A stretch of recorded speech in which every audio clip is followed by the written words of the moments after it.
मित्रों नमस्कार। Parameter of law channel में मैं आपका मित्र रिटायर्ड जज अशोक शर्मा आपका हार्दिक अभिनंदन करता हूं।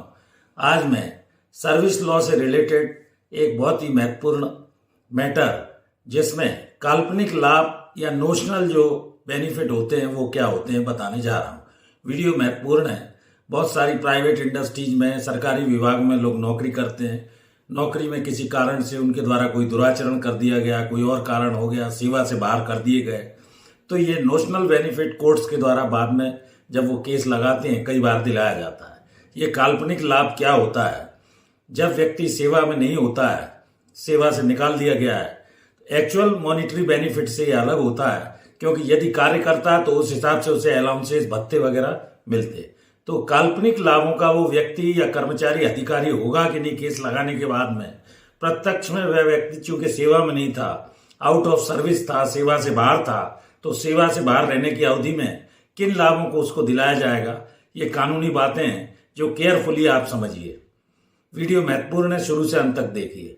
कोई भी व्यक्ति जब किसी कारण से नियोक्ता के द्वारा निकाल दिया जाता है, एम्प्लॉयर के द्वारा हटा दिया जाता है सेवा से, और वो कोर्ट जाता है, उसके पक्ष में पूरे मेरिट पर केस का निराकरण कोर्ट के द्वारा किया जाता है, तो सेवा से बाहर रहने के दौरान क्या वह काल्पनिक लाभों को पाने का अधिकारी है, ये मैं बताने जा रहा हूं। वास्तविक लाभ उसको कई बार दिला भी दिए जाते हैं, तो ये कोर्ट के विवेक पर भी निर्भर करता है, सेटल्ड प्रिंसिपल ऑफ लॉ पर निर्भर करता है। हाई कोर्ट, सुप्रीम कोर्ट क्या कहते हैं।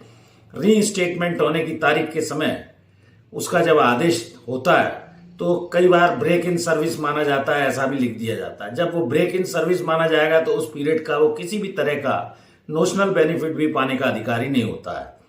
यह आपको जानना चाहिए। प्रत्यक्ष में वह व्यक्ति सेवा में उस अवधि में नहीं था, सेवा के लाभ उसको नहीं मिलने चाहिए। कंटिन्यूटी ऑफ सर्विस अगर लिखते हैं, कंटिन्यूटी ऑफ सर्विस के लाभ दिलाए जाते हैं ज्यादातर।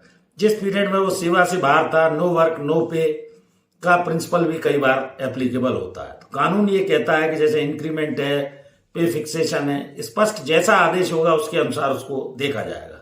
नौकरी में होता तो ये माना जाता कि वो कंटिन्यूटी, उसने काम किया, उसे सेवा दिलाई जाती, सेवा के लाभ मिलते।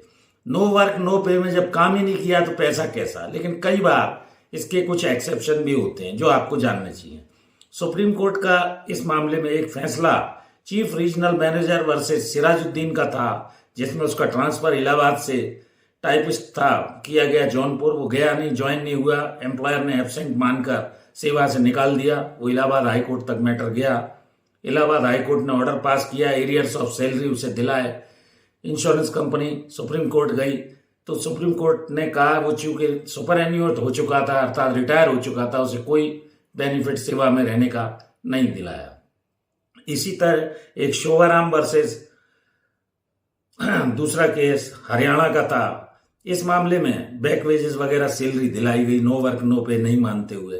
तो इस तरह ये नोशनल बेनिफिट जो मैंने काल्पनिक लाभ आपको बताया, ये अलग अलग परिस्थिति में न्यायालय के आदेश पर निर्भर करते हैं। काल्पनिक लाभ हैं, कंटिन्यूटी ऑफ सर्विस यदि मानती है कोर्ट आदेश में और उसे बेनिफिट दिलाता है तो केयरफुली फिर उस ऑर्डर का एम्प्लॉयर को कई बार पालन करना पड़ता है।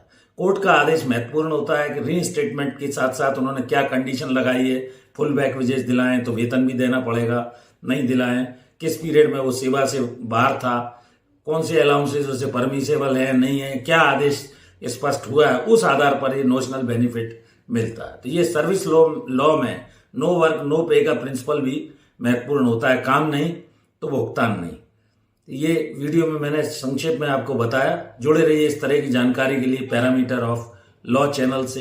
एक और अनुरोध, मेरी धर्मपत्नी श्रीमती अर्चना शर्मा का भी यूट्यूब पर एक चैनल अर्चना आरटी हब के नाम से है, कृपया उसको भी, चैनल को अगर सब्सक्राइब नहीं किया सब्सक्राइब करें। वीडियोस देखिए, लाइक कीजिए, शेयर कीजिए। इस वीडियो में यहीं तक। Thank you for watching this video. नमस्कार।